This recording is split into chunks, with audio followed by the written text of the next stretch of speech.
Patrick Jackson and the Sphere Network.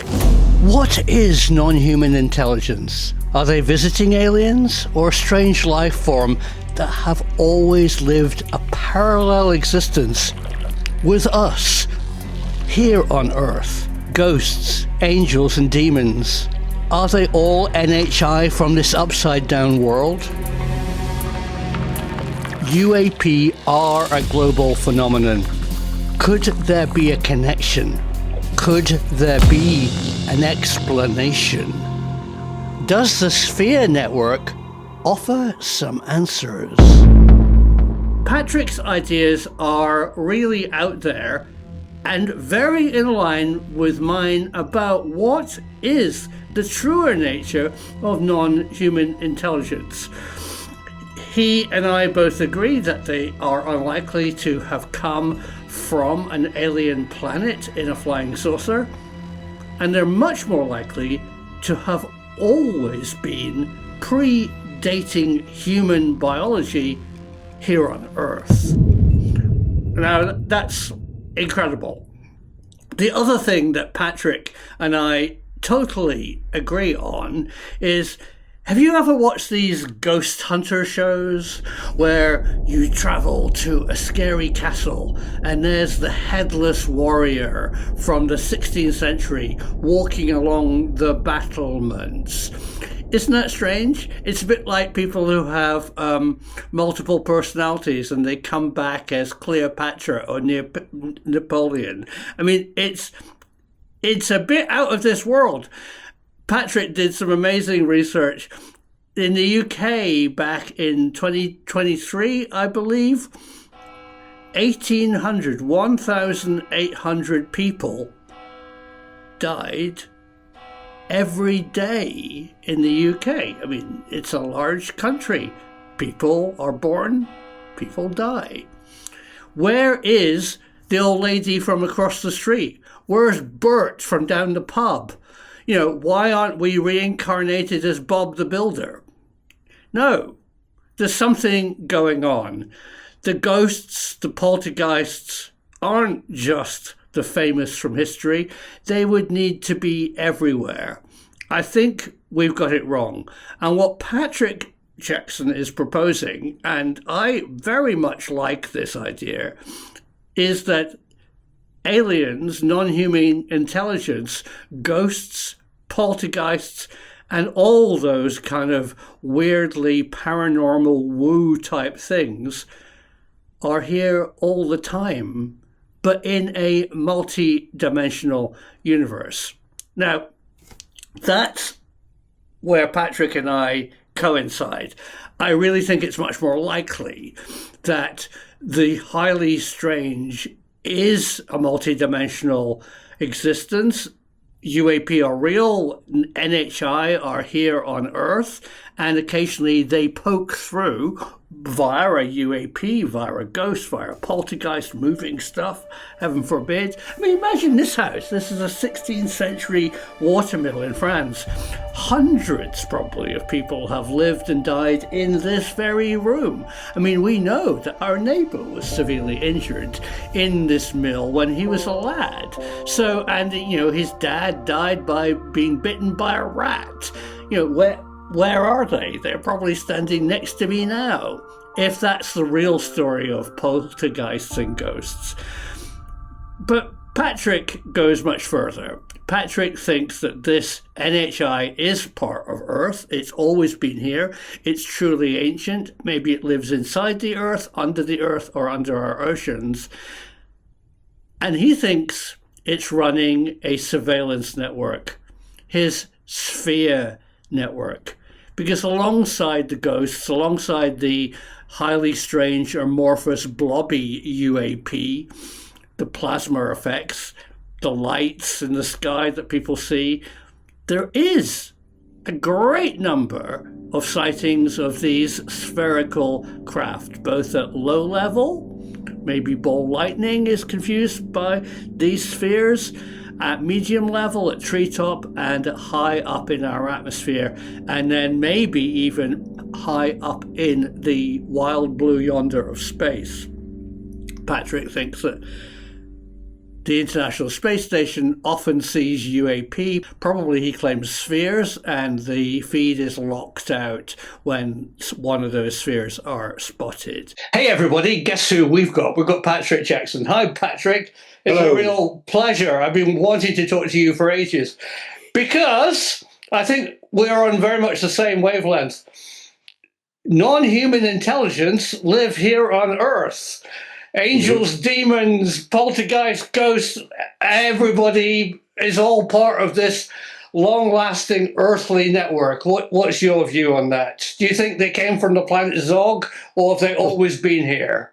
I think they've always been here, and we're the new ones on the block. Right. Definitely appears to be. So I can understand why it's very difficult for governments to swallow it, and I know why it's such a difficult subject to deal with. Sure. But it's our reality, and you just have to deal with it.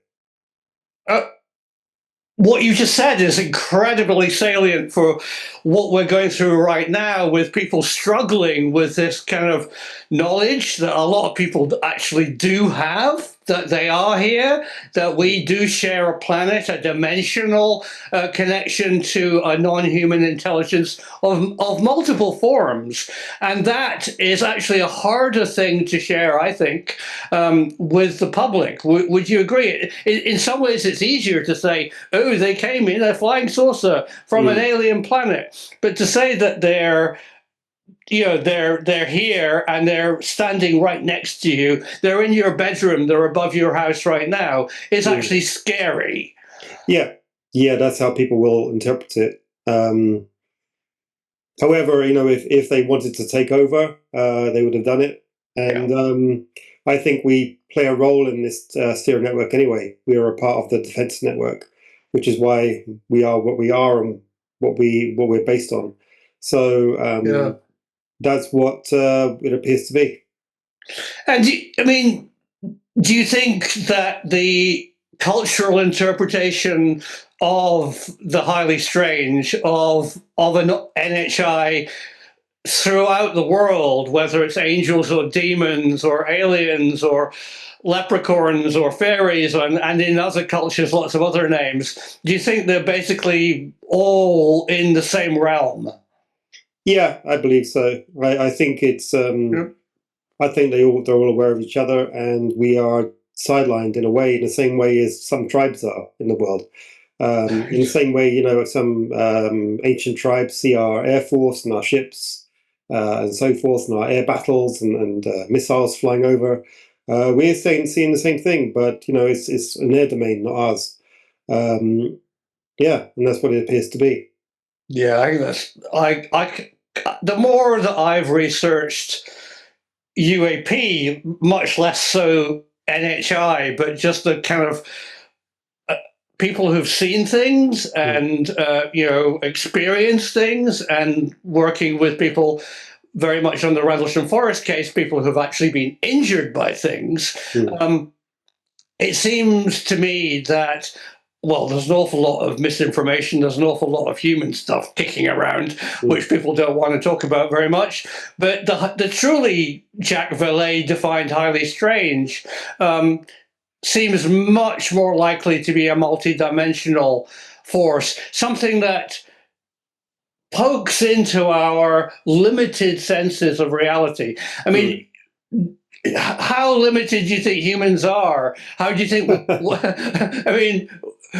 Why don't we perceive this life force all the time?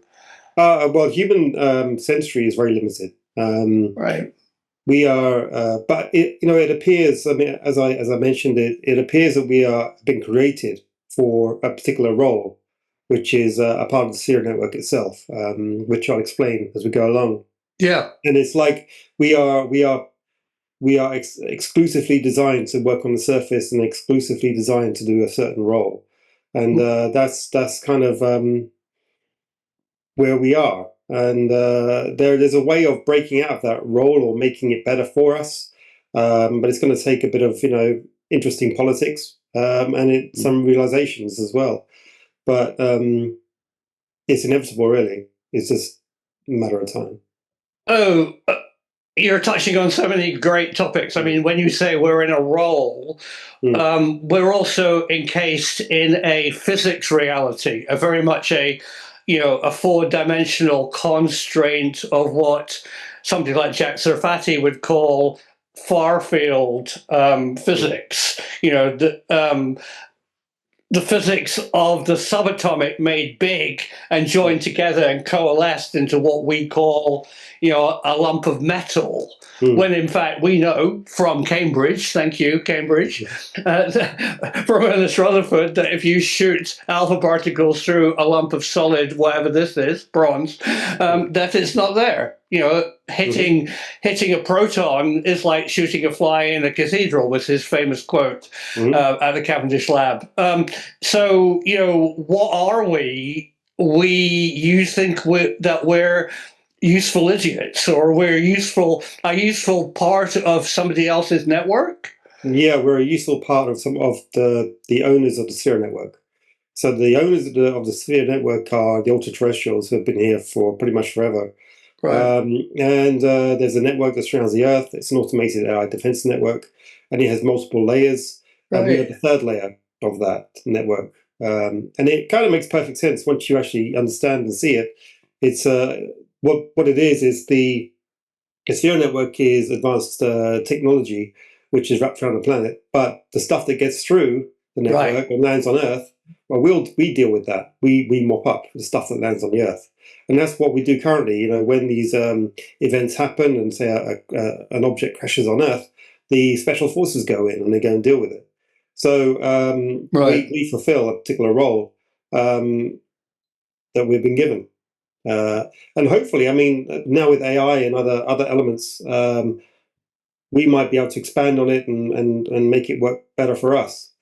It's just people have to come to the realization that it's inevitable, and it's just going to happen sooner or later.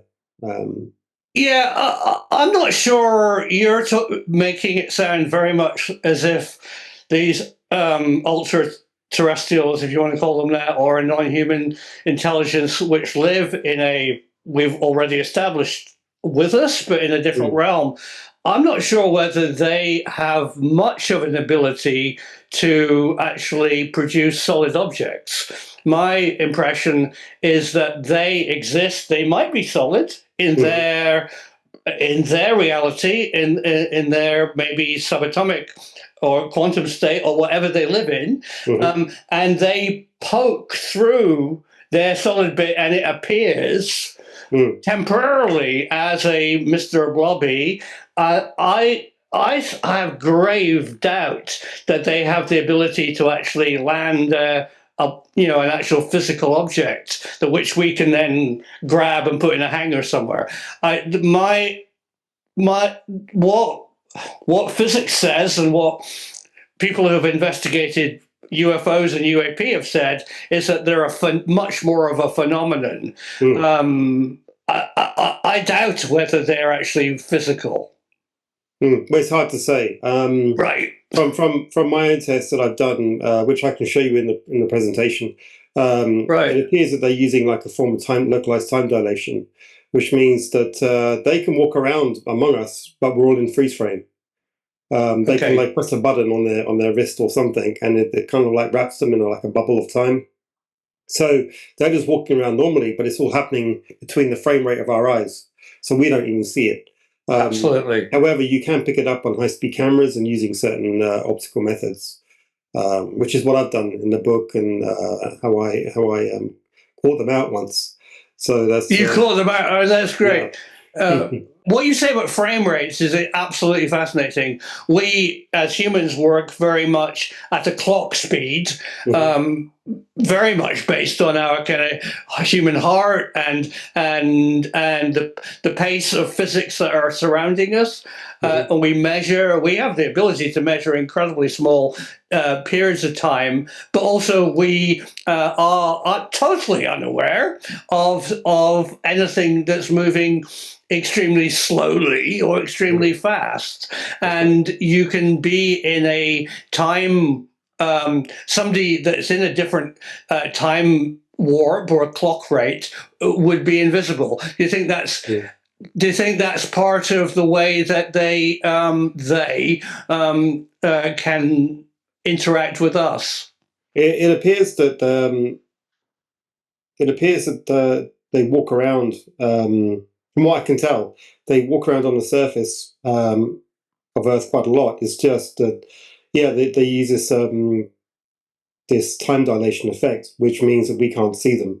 However, as I said, you do pick them up on high-speed cameras and using special optics. Are they doing it all the time? Maybe, maybe not. I don't know. Where are they popping up? Where are they exactly? I don't know. But Right. I mean, I managed to cache them out using a few methods of mine, but and that's all. That all the information's in the book on how I did it.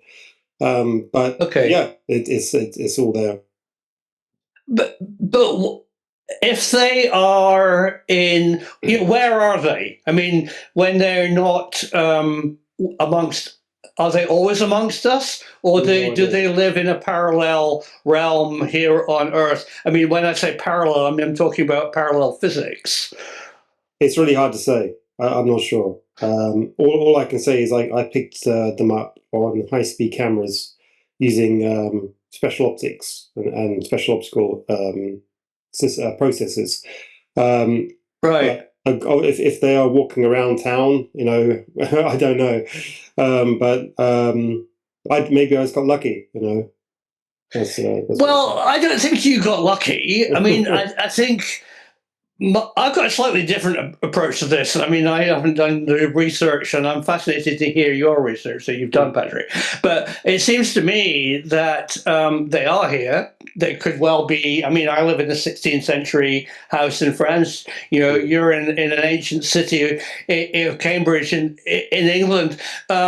We are surrounded by dead people. We're surrounded by we know we have a presence of non-human intelligence. They manifest in our skies, but also they manifest to people who are sensitive to it. I mean, working with Russell Targ and Hal Puthoff with the remote viewing program, they very much explain how remote viewing works by tapping into that timeless dimension of what is loosely called a kind of quantum reality that doesn't have the kind of linear time that we have. They explain that remote viewing isn't about looking at somewhere far away, it's about actually looking through time. And that ability we all have, we all have that gut feeling of a premonition. And we have that feeling, of also religiously of feeling connected to the universe. And so it's quite possible that a non-human intelligence of multiple creatures exist in a dimension that they occasionally appear in. And certain people, you've obviously caught them, but you also might have the ability to attract them. Do you think have you had a history of seeing strange things before you did this research? Yeah, a little bit. I saw a few funny things growing up, but I've also been developing dog whistles for the last few years as well. And there's two of them. I developed two of them, and both of them have had really good success rates. And one is being tested with a well-known organization at the moment. That I shouldn't really say, but they are being tested by a well-known organization. So it appears to work. I've also having private testing done of it, and it appears to work. But what you're attracting is not like UTs coming to have a look and walking around your house and so forth. What you're seeing is their technology, and the technology is a serial network. Right. So we mainly, when we see a phenomenon, a light, an orb, we are seeing something which they are monitoring us, or they are interacting with our realm. It's a three-layered system. First, you have the type 3s, which are the small baseball-sized ones, which operate in buildings. They're the root cause of poltergeist activity. In my book, I've managed to spot them, record them, take videos of them. Also got the signal intercepts of them as well. They're using an 18-bit code, which, according to Ross Coulthard, is the Goldilocks area of code transmission when it comes to certain types of coordination data. Then you've got the type 2s, which are the much bigger variants. These are the bowling ball size silver spheres. These are the ones that operate above buildings, above treetop level. This is what the US government is talking about. They're flying over Iraq and all these other countries, but also a lot over the US as well, and Europe. Then you have the type 1V formations, which are the larger variants of the same technology, which are about the size of beach balls. They're much bit bigger. They operate in big triangles, equilateral triangles, and together they create together they create an architecture which is repeating all over the planet on a daily level, on a daily scale. So I can show you all this. I can show you in the presentation. Yeah, do dive in. I think it raises so many questions. I mean, they're here now, as Christopher Mellon would say. I mean, oh yeah, sure. So Patrick's written a fantastic book, the Sphere Network book, and he's more than willing today to actually screen share some of his work. So take it away. Take us through what you found. Show us pictures. Okay, so this is my book, the Sphere Network. It's a product of about 20 years of research, and it's a book that's very different from the mainstream paranormal and UAP books. It's approached from a data point of view, and this is all to do with my own background and how I reverse engineer these things. So let's just work through it. So my backstory, I'm an IT developer, database developer in SQL and Postgres. I've worked in central London and Cambridge, worked in media and accountancy firms. My core responsibilities are spotting database issues before they happen, reverse engineering complex problems before and after they occur. One example is like I was flying to a private bank. The servers kept crashing randomly, so it used to bring the whole bank down complete to a halt. So after investigating the errors, we spotted that there was a query that one of the users was running at 9 in the morning because it kept happening at a certain time in the morning. So we found out what it was, and really what was occurring was that she was running a query that was bringing back a data set that was so large it was filling out the buffer in the memory. And then when that happened, it dropped out the services on the SQL box, and then it stopped the whole bank in its tracks. So these are the kind of things I kind of deal with, and it's really all you're really looking at is like advanced pattern recognition. You don't need to know every single bit of code. You don't need to go through every single process. You just need to understand pattern recognition logic and how things connect to each other through like infrastructure. So for the past few years, I've been presenting clear examples of UAP spheres in action. About a year before the hearing, I shared my working model with Celeste Gunnerbrand, and unexpectedly, the spheres themselves became the major topic of the hearing itself. The spheres themselves account for 52% of all recorded UAP sightings. So that's a huge chunk, if not more, because most people don't report them. Government is also in a difficult position because they generally don't like what they can't control. I think the likely strategy is to let the civilians work it out and piece it together independently. Right. So what you have is the smart observers will see patterns and they will understand kind of like the analysis that I'm presenting, while the reactive individuals will dismiss them. And that really is the safest outcome for politics and for everyone. So as Professor Gary Nolan mentioned, I identified these spheres going back in photos going back decades. In fact, I can go back quite a few hundred years. In fact, there's actually records of them going to the 2nd century.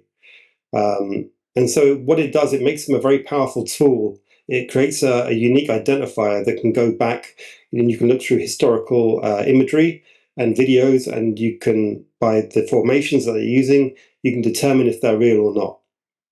So what it means is lots of videos or images from the past where people have always said, oh, they're fake.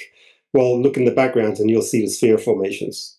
And because the hoaxers didn't know they even existed, that's the unique identifier. Mm. So this is the reviews of the book. Currently, it's got over 50 reviews now. It's almost full 5 stars. The nail's firmly been hit on the head. The most important book in the UFO, the most important UFO book that's ever been written.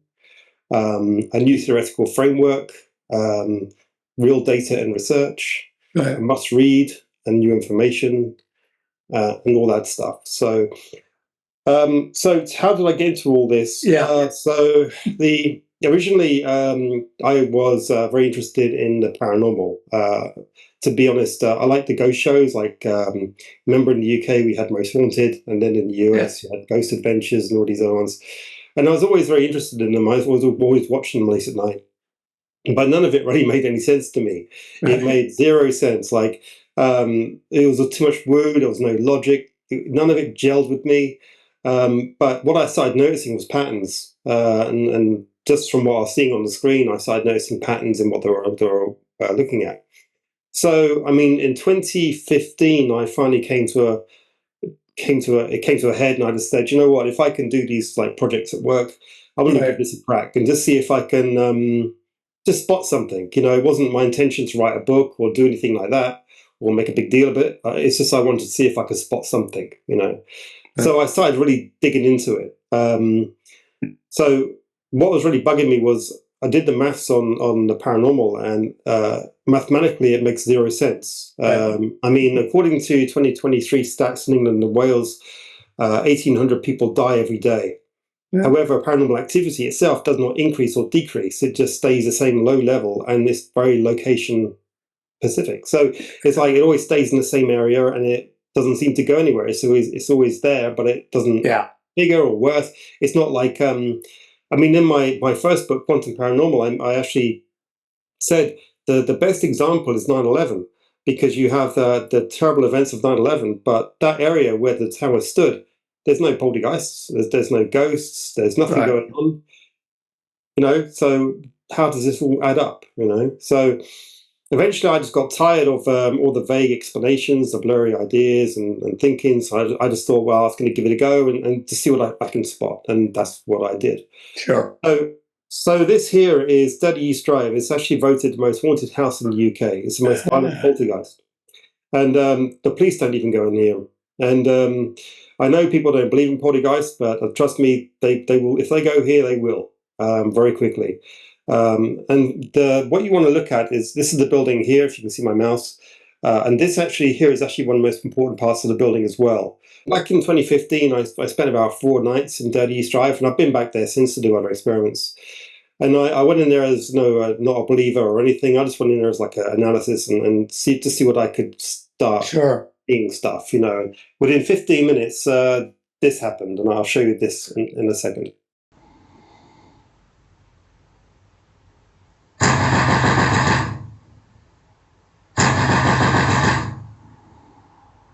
Within 15 minutes of being in the building, this occurred. We were upstairs, and this was recorded from a camera downstairs.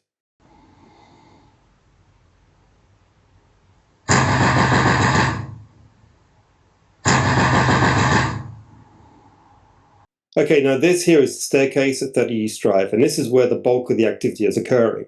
Now, if you walk in here at the 3rd step, which is down here, I don't know if you can see my mouse pointer, but the 3rd step, you always feel dizzy.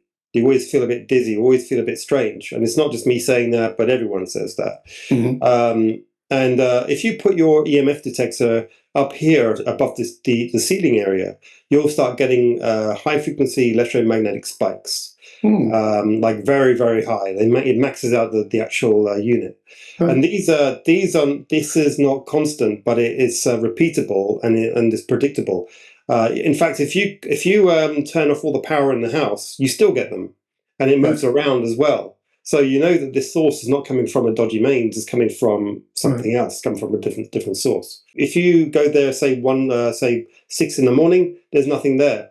But if from about 6 p.m. onwards, it starts to build up and it is present. And it's the same all the time. Right. So here, this is the top of that staircase. So we were looking down, but now we're looking up. Okay. So this is what people are seeing in the building. And they're seeing a vertical black mass moving around. And this is what I saw when I was in there on the third or fourth night. And what it does, it moves in a very digital way. It moves without resistance or weight. And it moves at a set rate with instant speed and stop. So it moves digitally like this. Yeah. Yeah. Now, this is commonly seen in basements and attics. And this is the most common thing that people see in the paranormal community as well. Tell me more about the way that it moves. Does it go through solid objects? Yeah. Right. Is it transparent or solid mass? You just see basically like a black line, a fuzzy black line, and it moves around like this in a very, very digital way. And it's not a figure or anything. It's purely an area of darkness which moves in a very mechanical or, as you say, digital way. That's right. Oh, fascinating. So this here is a picture of the black mass taken at another time, at another date. And if you look down here, you can see there's just all noise and so forth. But right here, you can just about see this little ball, a little circle. Yeah. And that stood out to me because what you're looking at is random noise, and then you have something 3/4 of the way up which resembles a small ball. And I'm like, well, what's that? That kind of caught my attention. Yeah. And then this picture I got hold of. And what you're seeing is a small silver sphere flying off about a couple of, maybe 4 centimeters off the floor. And when I saw this was like my eureka moment, because for what I've been doing was, after I got back from 30, I spent about a year or two in my office, spending about 3 hours a night going through the footage, seeing what I could capture, see what I was, try and model different things, what was going on there. And nothing was quite fixing or gelling. It was like none of the pieces were fitting together in my head. Right. And then when I saw this, it just clicked, and all those pieces were like all together. And what this is a small silver sphere about the size of a baseball, and these are the ones that I call Type 3s. Oh, yeah. Here's some more pictures of it. So you see here, it's actually traveling towards the door, and you can see this trail behind it. Yeah. Now this is infrared film. So this is actually the same thing as what they saw over Skinwalker. And in fact, that they caught the same trail coming off the back of it as well. So what you have, this little ball goes to about middle of the doorway, and then it takes a left, then it takes a right, and then it has a little peek around the corner, and that's what you're looking at right here. Right. And on top of this, growing up, I used to see these things all the time. Wow. Right. Yeah, I used to see these things fly over in the sky, and also going above the streetlights. And I didn't know what they were, because I was only young. I didn't know what they were, but they would look just like glowing balls of light cruising over the street lamps. And so I used to see how they used to move in the sky. And when I saw this black mass moving, it moved in exactly the same way. Right. So this here are examples from 1903. So these are like depictions of what mainstream would call ball lightning. That's right. However, ball lightning doesn't seem to make sense, because ball lightning hangs around quite a long time. While everything in nature is a constant state of flux, like natural lightning will flash up and then it will go down again. Yeah. Ball lightning will stay in, it will fly around for a while and before it disappears. But from what I can tell is that ball lightning isn't actually ball lightning. Hey everybody, so I'm interrupting my own film here with myself, because I'm particularly interested in ball lightning in context to directed energy weapons and research, and especially Foo Fighters. And Patrick and I are going to talk about Foo Fighters next. But I thought I'd tell you what the consensus is right now about ball lightning. I mean, the basic question is it even real? It's anecdotal. People supposedly see balls floating actually in their houses. Some people have seen them in airplanes. But there's bugger all pictures of ball lightning. And the consensus actually is right now is that despite centuries of reports, first written from the Middle Ages, great, trustworthy Middle Ages, ball lightning remains scientifically controversial because it's extremely rare and unpredictable, almost impossible to study in controlled conditions. You can't actually make ball lightning in the way that we think about it. You can make plasma, but can you actually make a sustainable large kind of baseball or larger ball of some kind of energy which holds together? No. There's absolutely no decent pictures or video, and no laboratory experiment has unambiguously reproduced the phenomenon with all its reported properties. These spheres appear to use a field-based propulsion system, which is energizing the photons around them, around the shell. And that is then in turn producing photons, which produces what we call atomic light, a nice glow, beautiful glow of light. Sure. And it's the same mechanism as as used in natural light lightning storms, when lightning strikes occur and it glows. The only difference is lightning is natural, but this is unnatural. And the reason is, you can tell, because it hangs around for a period of time. So that suggests that the power source of these objects is artificial. Can I tell you something that really ties into your research? Mm-hmm. So it was over 4 years ago now. I worked with Brian Cox on a BBC series called Forces of Nature. How are photons produced? He said, well, in various ways. But the most common form of photon is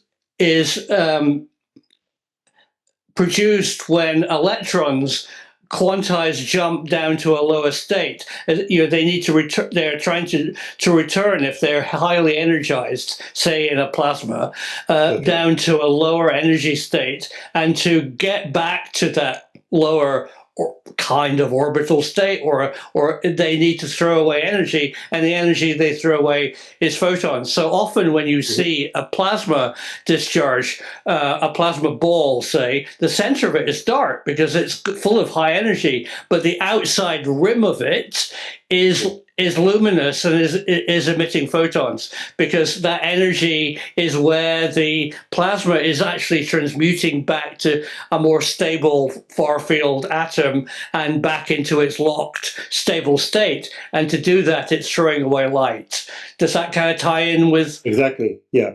Okay, good, good. And so also in this picture, you'll notice it's flying through the wall. Yes. And what that's doing is a form of what we call, I think, quantum tunneling. Now, people have also witnessed silver balls, these silver spheres, flying into their houses and then flying straight through the wall. Yep. So it's the same thing. So it's the same. It's the same. What you're seeing here is a Type 3 sphere flying into the building. This is not ball lightning. This is an artificial object, which is it's effectively a small drone. And here's some examples. So here, these are all the same Type 3 sphere seen throughout different ages and times and different ages. Yeah. So here you have one hovering in a field. This one's glowing. This is producing the light emissions. This one's here. This one was taken in a UK field, again hovering us off the floor. But in this state, it's like in a lower energy state. So you just see it as a silver ball. This one is a 1 in 30 East drive, and then this one's the historical depictions, where again you see a glowing ball, which is this, and so forth. And yeah, it's all the same object. Wow. Have you ever seen the very famous film of silver balls over crop circles? Yeah, actually. Yeah. The Type 3s appear to be responsible for making crop circles. Right. Because what they're doing is that they're actually doing the same thing as what they're doing in these buildings, which is they are in these buildings, like doors that are opening, closing, and slamming, and things are falling over, and so forth. All they're doing is that they are projecting their field-based propulsion system onto a target and then committing force against it, so therefore it falls over. Well, the physics for that actually makes sense. You can actually weaponize plasma, because if you can produce a tiny speck of plasma, it will thermally expand and actually produce an actual shock wave. You can actually make a small weapon and it will go bang. And it's used in crowd control, but you can actually, by altering the physics of electrons, you can move something. That's right. That's right. So all they're doing in the case of crop circles is that they're projecting their propulsion system on the ground, which is a committing force, but they can do it in such a way where it's almost like printing. Right. I love it. Yeah, so that's what this is. So you have to ask yourself, like, why are these small spheres? Why are they in buildings, and why are they performing physical actions, and why are people getting physically affected? Right. So if these things are small advanced drones, is what they appear to be, they need to do a few things. First, it needs to send and receive signals. Two, it needs a network, and three, it needs AI. AI is actually key to the repetitive actions. So we know that repetitive actions are occurring as the door banging has been observed by many groups over the years, and the pattern itself is consistent. If you study other poltergeist cases, you'll notice that they all share the same behavior patterns: banging doors, throwing objects, electrical effects, things catching on fire. It's all the same AI pulling from the same library it's the same library of pre-coded actions. So the question that people ask is, if these drones are actually inside buildings, did I find a transmission? And the answer is yes. Wow. So I managed to sample an 18-bit code coming from these small Type 3 spheres. In fact, I caught it on tape as well. I caught a audio recording of it occurring as well. And what you have the data sync. This, if you know about IT or anything, this is a data packet, and this here is the data sync signal. So this synchronizes the other end to know what's coming when. Right. And this is the beginning synchronization data bit, and this is the end of it. And this here is the actual code that it's sending. Now, what code that is, what it's actually sending, like, it's probably encrypted. I haven't got a clue, but from what I can tell, it's probably coordinates, or coordinates, I think. So let me show you a video of this.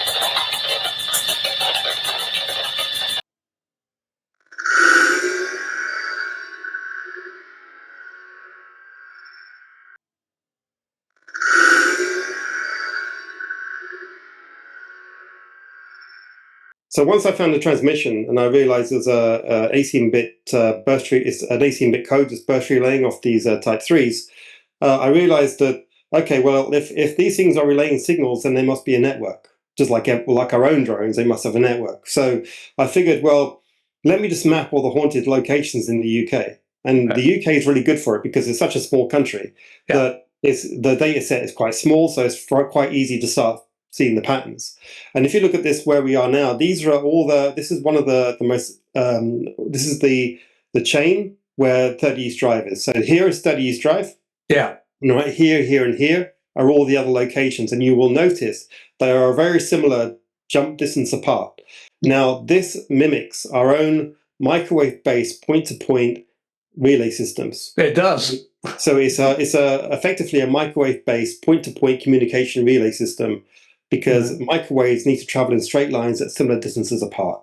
They work over topology. So if we go back to that door banging event, so what was going on there, right? So this is evidence of artificial intelligence. So from observing the behaviors in the house, I concluded that these small silver spheres are using what I call rule-based artificial intelligence, which means that they have pre-coded responses, outcomes for specific triggers, actions. So the question is, why would you bang the coal shed door?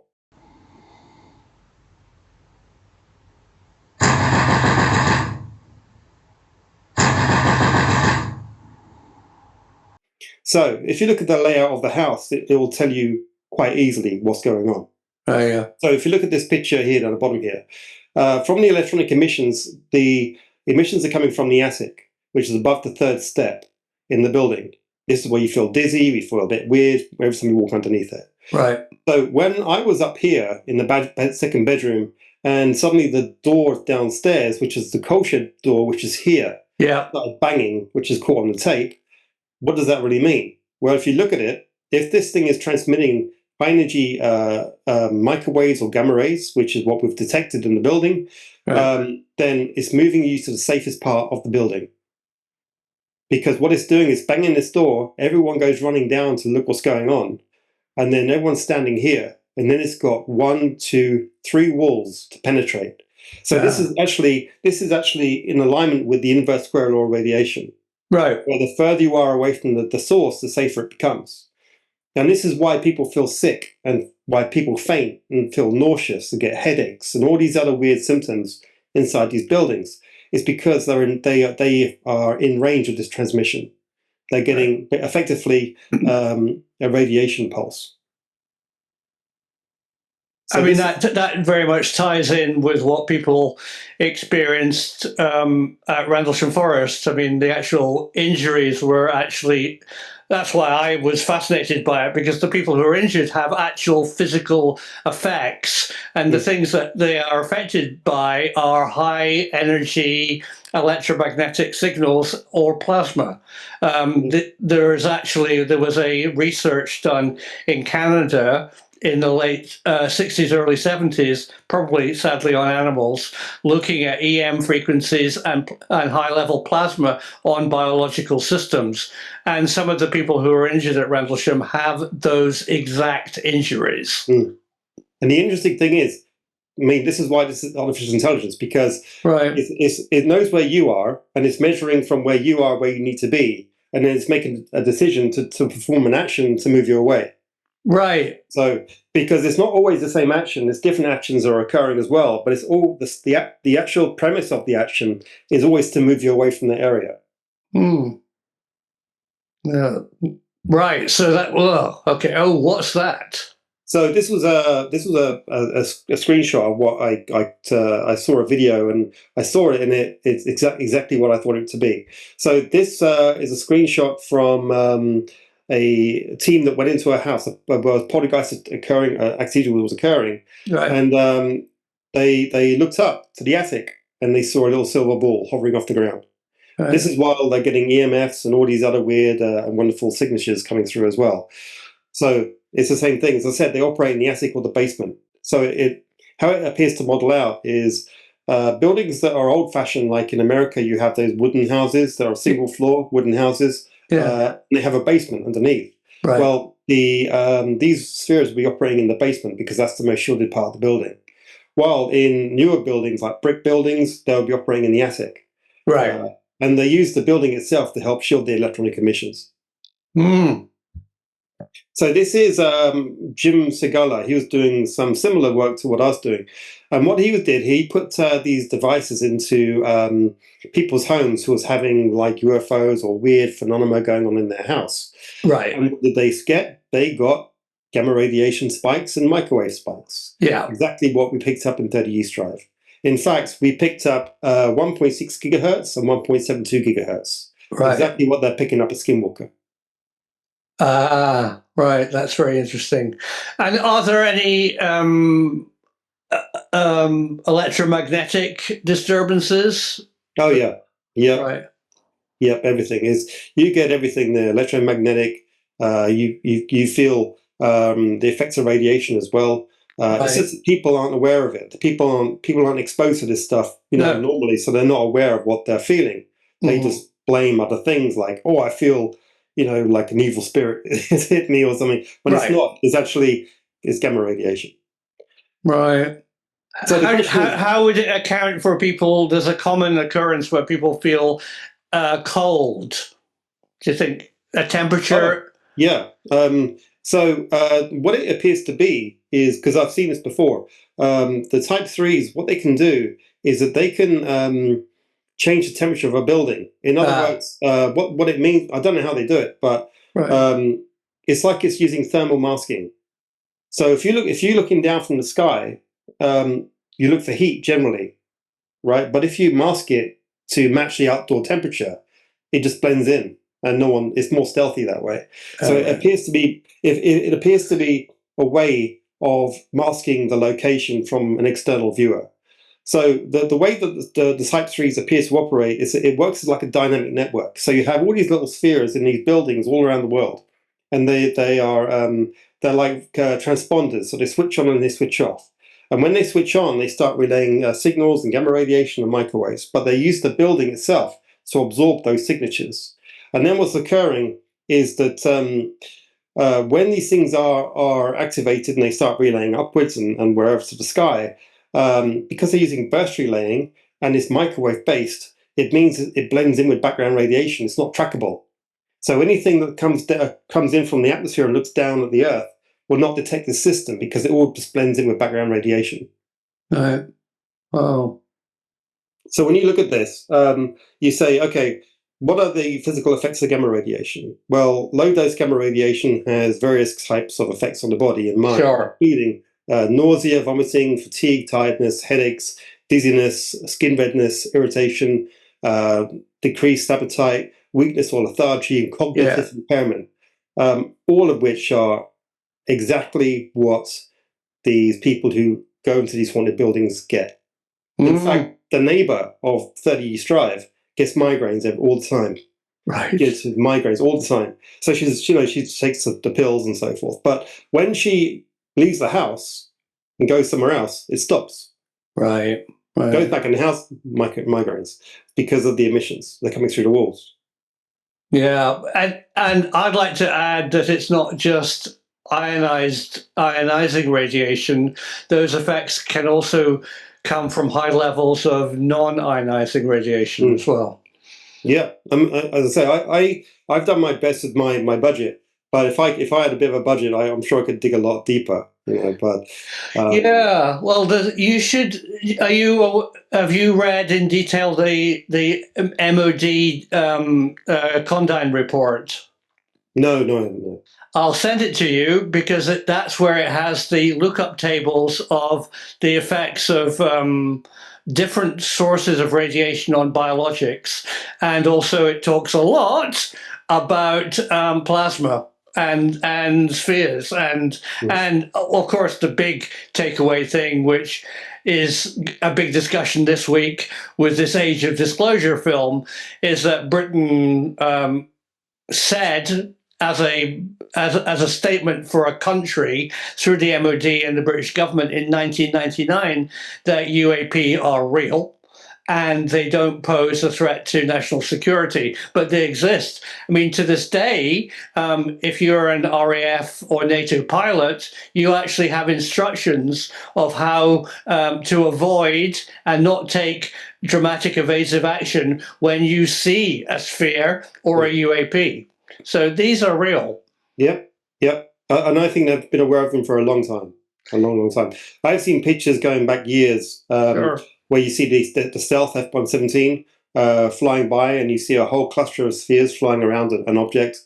Right. And these are 20, 30 years old, 20-year-old images, at least 20-year-old. So yeah, it's all there. And as you say, it goes back maybe hundreds of years. Yeah. We have records in ancient in classical art. Yeah, right.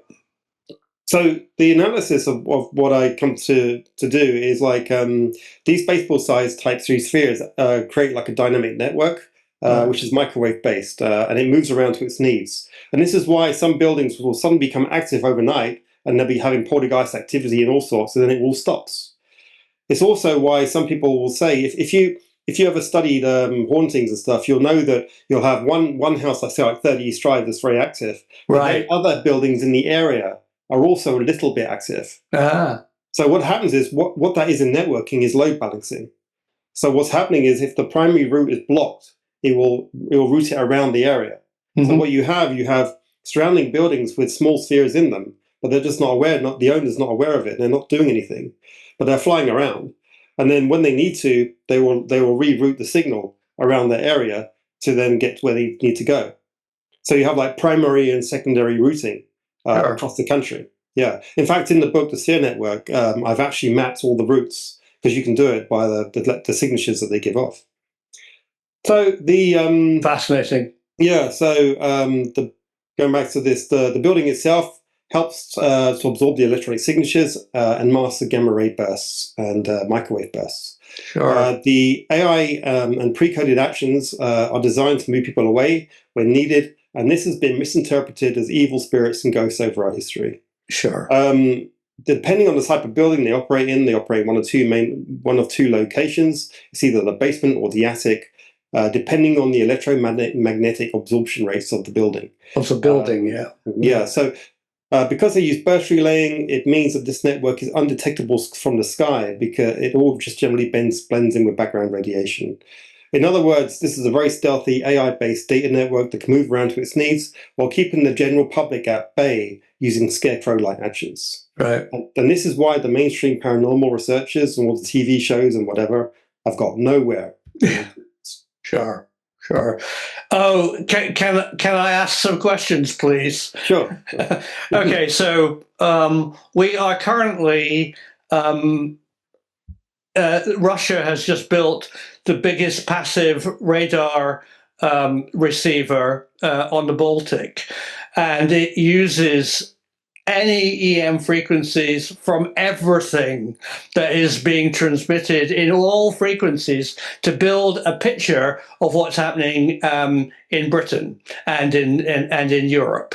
I wonder if it could pick up, as it's multi-frequency, because it doesn't, it uses phone frequencies, it uses Wi-Fi, it uses radio, it uses any broadcast TV or whatever signals to build a passive radar picture specifically looking for Doppler movement, and it's a hard thing for them to interpret. The actual the processing that they've got in this system is amazing, supposedly. I wonder if it could pick up these non-human intelligence signals. Well, in theory, so right. So the spheres operate in different modes.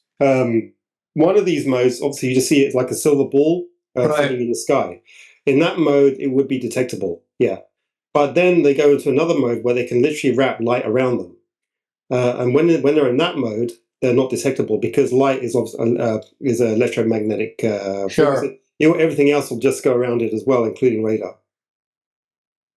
Oh, yeah. Well, wow. That's so interesting because optical stealth, unlike metamaterials for radar, microwave stealth, optical stealth is about wrapping light around an object. That's right. Right. That's right. In fact, in the buildings at like 30 East Drive, you can see when this is occurring. Because when like an event happens, like something is thrown down the stairs, like a chair, you see that the surrounding walls get darker.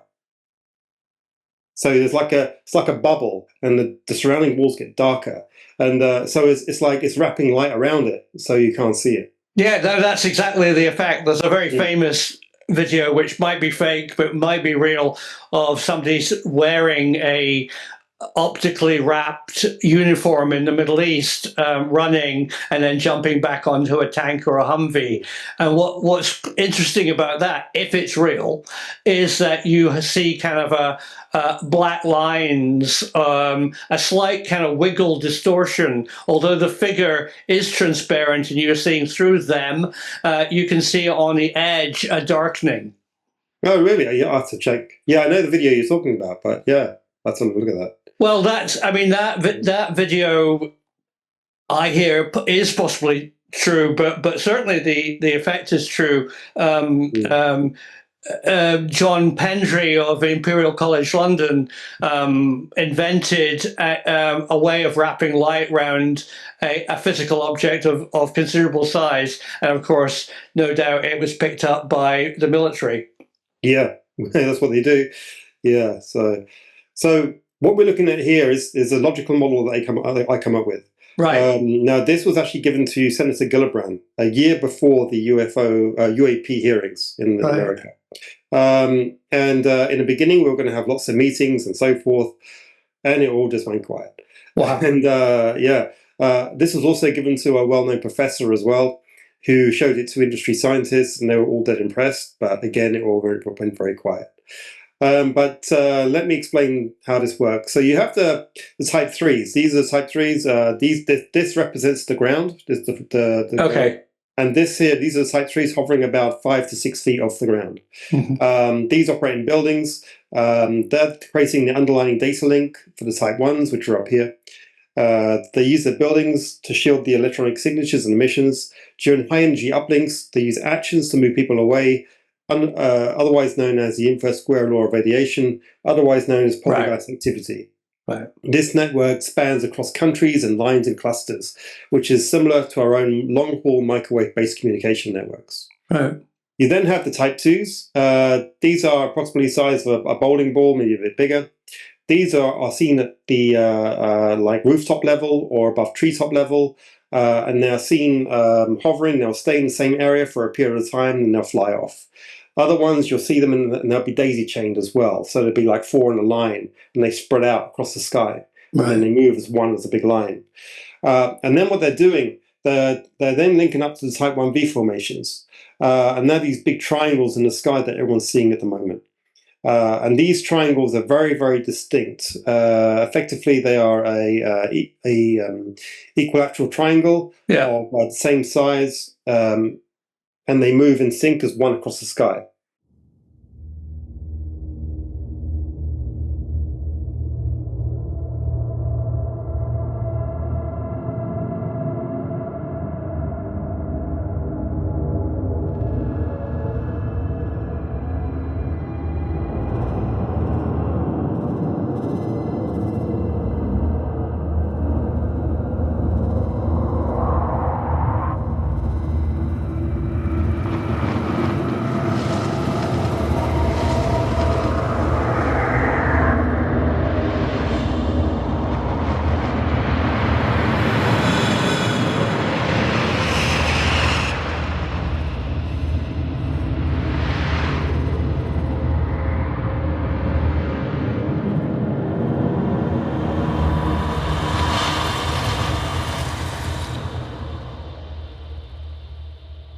Are you aware that here in France, where I live, they know about a network?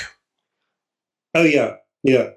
I know about that. Yeah. So they, researchers found that UFO activity back in the 1960s and 70s was very carefully mapped here in France, and they discovered that it actually forms a grid network, and there is a published map of nodes where are occurrences and lines where there are occurrences, and nodes where these lines intersect have higher occurrences. And then when they looked at the whole of France, which they love doing here in France, is that they found an actual network which they could map out. It's like literally a grid which is slightly offset. No, the whole grid is symmetrical, but it's not north-south. It's pointed slightly northeast that way. And it stretches. So is that interesting? Does that make any sense to you? Perfect sense. Yeah. Right. Yeah. So to give you some examples, these are the Type 2s.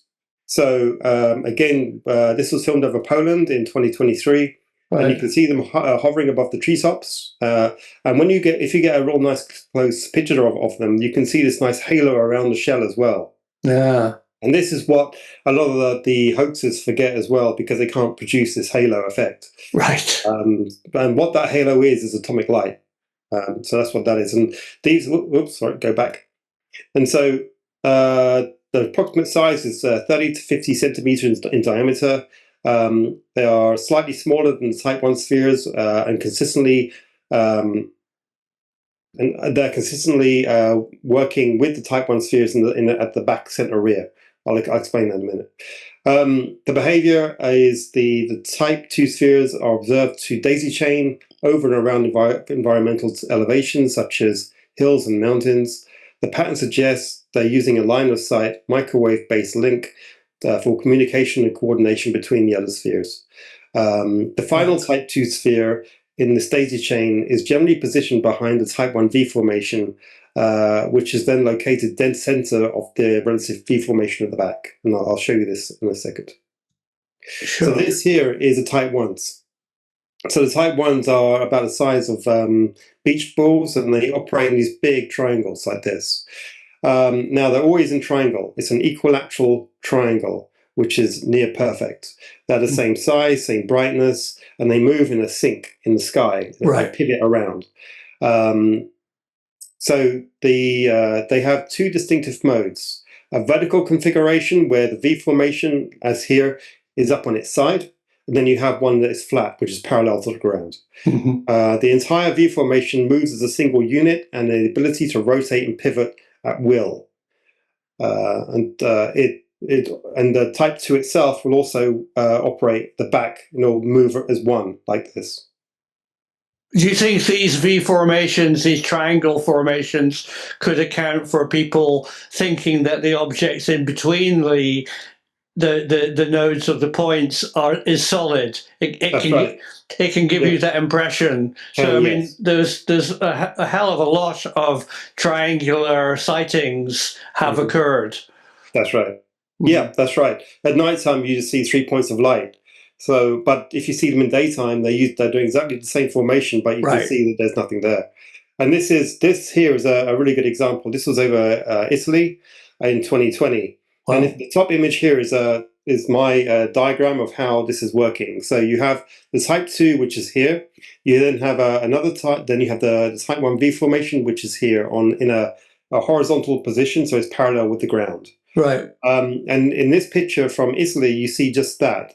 You have the type 2 right here, in the type 1 V formation. You have another type 2 here, and another V formation right here, both in horizontal position. So what it kind of works out is for every one type 2 that they can control one cluster of 3. That's how it appears to be.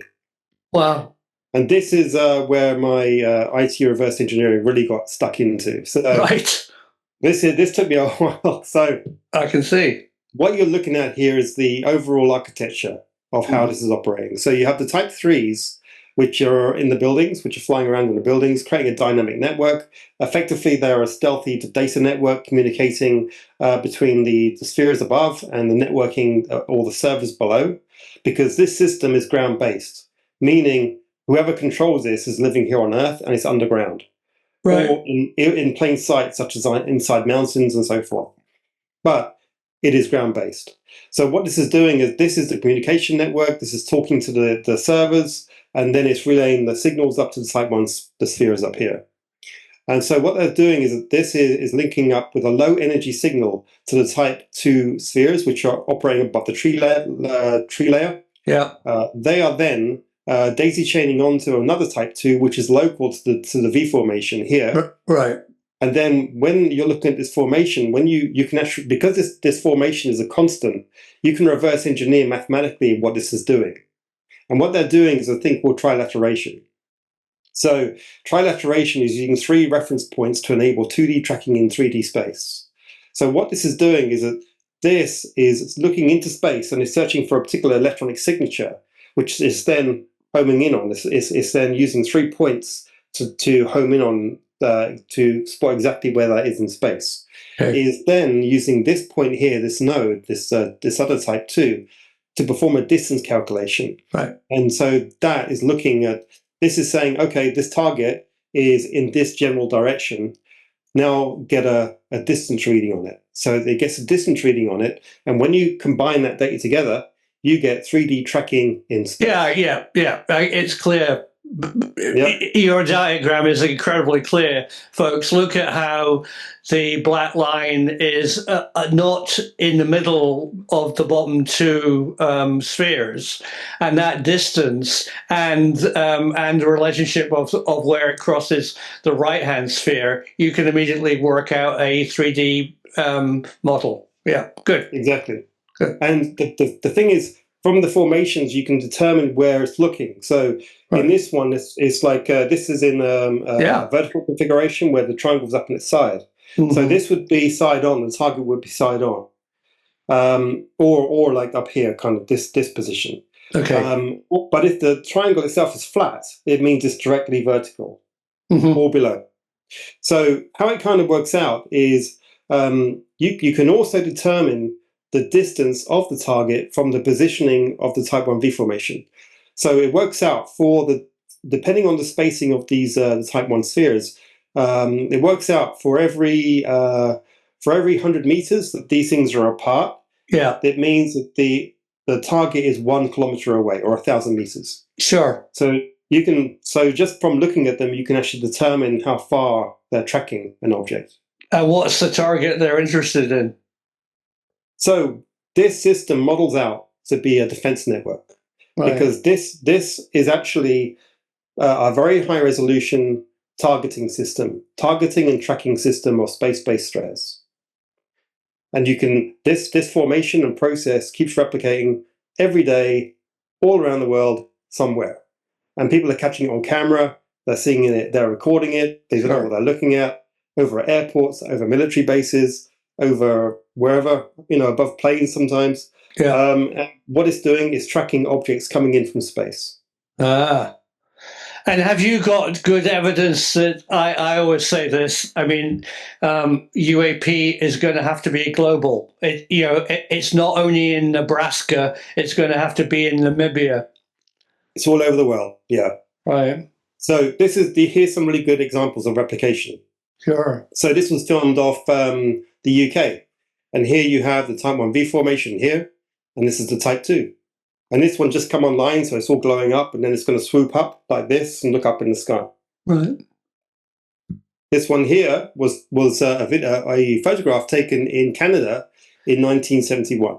And here you have the Type 2, and you have the Type 1B formation right here. Mm. And in this formation, it's looking directly upwards. Mm. This one here is in Florida, I believe. And you have the Type 2 here, Type 1B formation right here. And in this position, it's looking at 1 o'clock. Right. This one here, this was over there. I can't pronounce that. Might be Mexico. Right. Right. Again, you've got the Type 1B formation right here, and the Type 2 right here. And this here is the target that is tracking. This one here was filmed off a cruise ship. Type 2 right here, Type 1B formation. Right. And in this position, the target is like 3 o'clock. Right. Here's another one. This was taken over Barcelona, Spain. Wow. You got the Type 2 relay, another relay, Type 1B formation equals the target direction 1 o'clock. Mm-hmm. Mm-hmm. So these formations keep replicating everywhere. And this is really the hammer on the head. These are multiple from different times, different locations, different countries, taken by different people, all showing the same process. So the unique, distinct process that we're seeing. And you have the Type 2 here, Type 1B formation right here. Right. Type 2 here, Type 1B formation here. Type 2, another Type 2, Type 1B formation here. Type 2, Type 1B formation here. Target direction 1 o'clock. Mm-hmm. Same one here, same here, same here, and same here. Mm. Can I ask a tricky question? Go for it. Why do you think this non-human intelligence is using a type of physics which we understand? I mean, what you're explaining in data transmission, in the electromagnetic spectrum, in geometry is all pretty understandable. Why isn't it more highly strange? Who are these people? Are they us? Well, the Type 3s are very, very strange. They're incredible little machines. Right. But the rest of it is fairly straightforward to understand. I don't know who's controlling it, but they do live here. I mean, I can tell you that. Mm-hmm. So the question is, what are they doing? And this was caught through a camera. This was caught through a telescope. I don't know if you can see that, but there's something orbiting that planet over there. I don't know if you can see that, but there's something orbiting that planet over there. See it?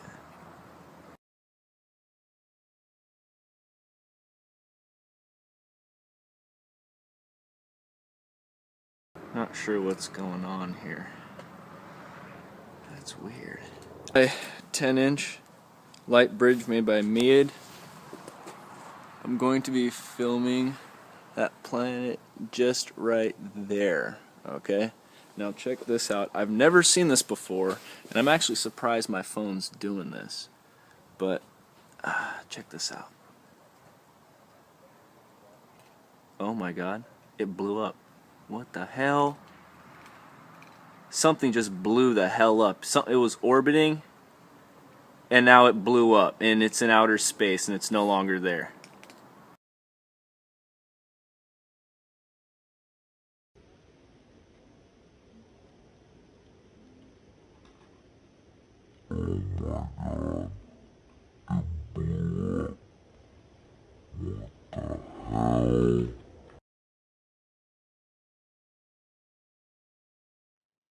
And what you see is me in the back garden with a laser and a night vision camera, and you start seeing these deep space flashes, right? Big explosive flashes, multiple flashes, and they're not coming from one source, but from a cluster.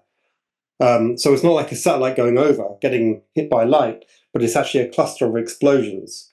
Okay. And what that is I think these are explosions. This is the same thing occurring, but right. I'm watching it from my back garden. Wow. There's also a lot of movement going on as well. If you look closely at the video, there's a lot of other movement going on in the area. And that's what it appears to be. The sphere network is taking out targets that are coming towards Earth.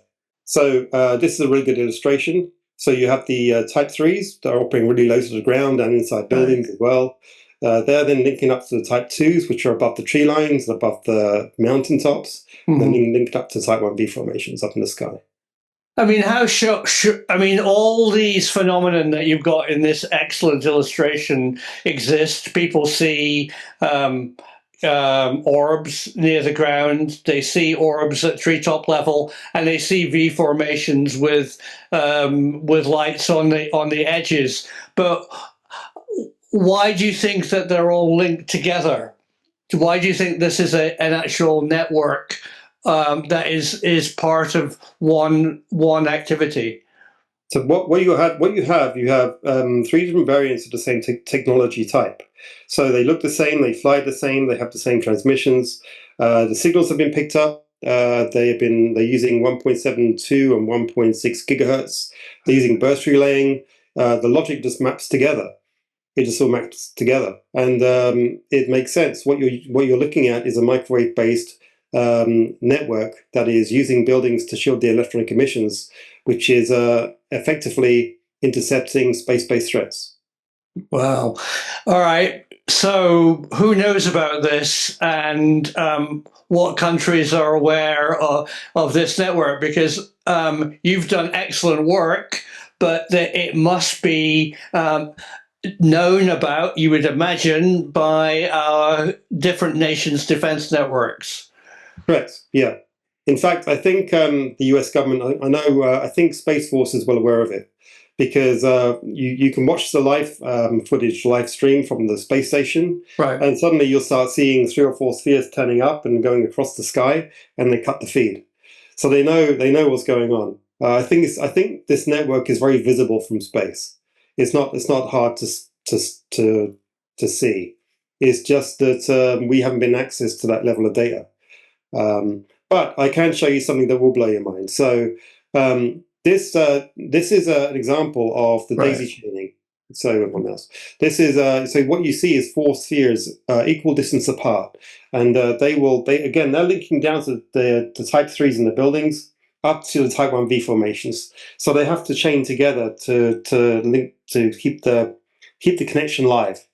And so when you look at this, and then you look at this is an image of the night sky, which I've inverted, and I've boosted up the contrast just a little bit. Sure. And what do I see? I see the Type 2s, which are here, all daisy chaining together. And then you have the V formations, which are here, and here, and here, and here, and here, everywhere. Right. All right. So, Patrick, you and I both know who Beatrice Villarreal is. And Beatrice has been seeing transients, both with her Vasco project, Vanishing Stars, and more recently from her Palomar survey. How do you think this ties in with your sphere network? Well, I looked at her paper. Can you see the paper on the screen? Yes. Okay, cool. So I looked at a paper a few weeks ago, and these are just my opinions because I can't talk for her, obviously. But when I look at these pictures, well, they look to me like big V formations. Right. That's what they look like. You have big V formation here, If you can see my mouse, yeah, my V formation here, and then you have the type 2s below it, and it just seems to be the same architecture. And that was taken during the time when we had no space footprint. But everything I'm seeing from her paper depicts these V formations of equilateral triangles, which is exactly the same thing we're seeing in our skies. Wow. Yeah, no, that's very impressive. And it's interesting. I know Beatrice has been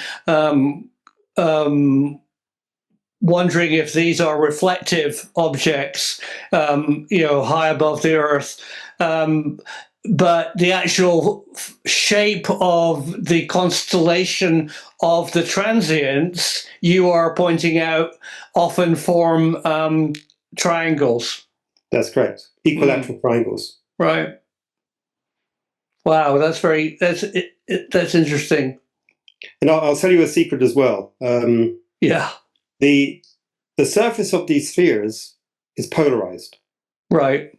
Which means that they will cause reflection when passing over. So hence why I think her modeling is slightly off, as in her shapes, because she was looking at flat shapes will cause a reflection. But in fact, it's polarized. It's just the sphere itself is polarized, and that's why you're getting a reflection. So what's your view on the height of these spheres that Beatrice has seen from the Palomar survey? Are they necessarily in orbit, or are they high above Earth? Could they be in the atmosphere? Could they be or are they close to the ground? Well, I think that there is this operates in layers. So you have the type 3s are low to the ground, the type 2s are the relays in between. Right. Type 1V formations, which I think are in maybe 50 to 100,000, 200,000 feet, that kind of level, maybe higher. And then you have another type, like what I call the type 0s, and they operate in space. And right. I think that we have misidentified some of the stars in our sky. As I said, when I look in the night sky, I see engineering. I don't see stars. Right.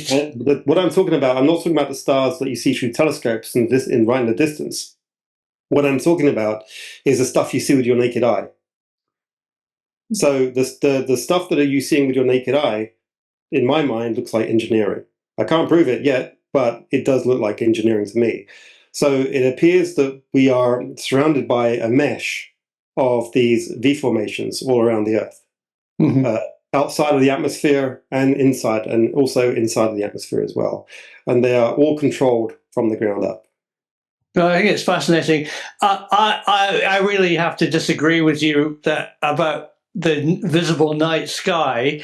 I mean, that's only a restriction of our human ability to gather photons through our eyes. I mean, if there was an inherent mechanical network of stars, it would be clearer to see it through telescopes. I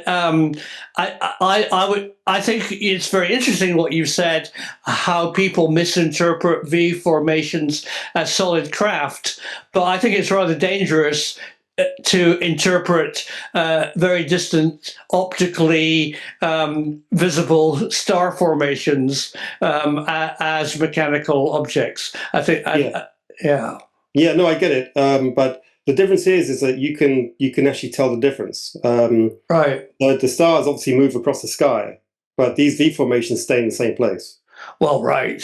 And in fact, one of Lee's friends has been filming one for the last few days as well.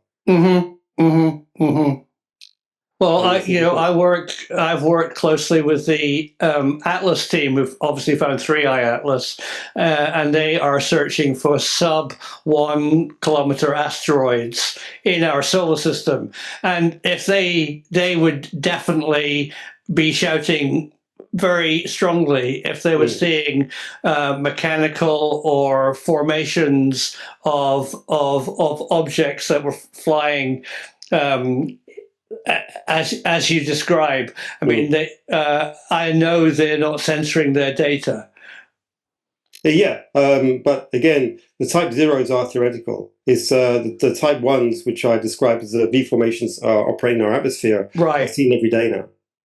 So I agree.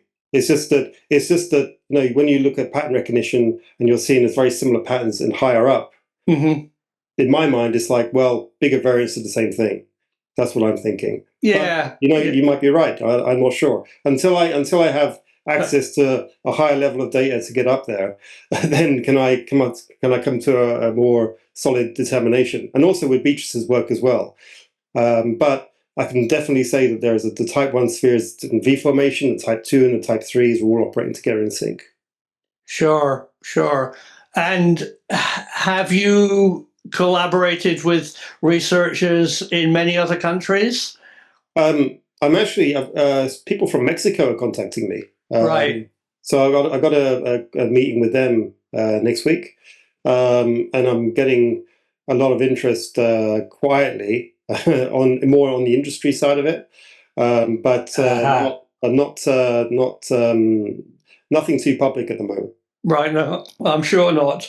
Oh, that's really well. Thank you very much. I think my when I first heard of you, Patrick, and read your book and heard you talking on other people's YouTube channels and podcasts, it immediately struck me that you're a very sincere chap with a very good education, and you're bringing your your skill from your day job into this, which is absolutely fascinating. And it also, in my mind, it very much ties in with everything that I've researched about obviously non-human intelligence are here on Earth, and they are amongst us, and they're not something which flies in on a flying saucer, slows down in Earth orbit and descends into a field. They're actually here on Earth. Plus, as I've said to you earlier, living here in France very much is mapping everything on a network. So it's absolutely fantastic. Oh, thank you, Patrick. That was absolutely fascinating. And hopefully for you viewers, if you didn't know exactly what the Sphere Network is, now you do. So Patrick made a very good, clear PowerPoint presentation, as people do. In some ways, I was hoping to actually quiz him on a number of things rather than just hear the presentation. But if you didn't know what the Sphere Network is all about, I'm sure that was a very good introduction to you. But you can actually get involved. Now, this all happened because of our mutual friend, Lee Day. Lee is a viewer of my channel and also runs his own channel and a channel on TikTok.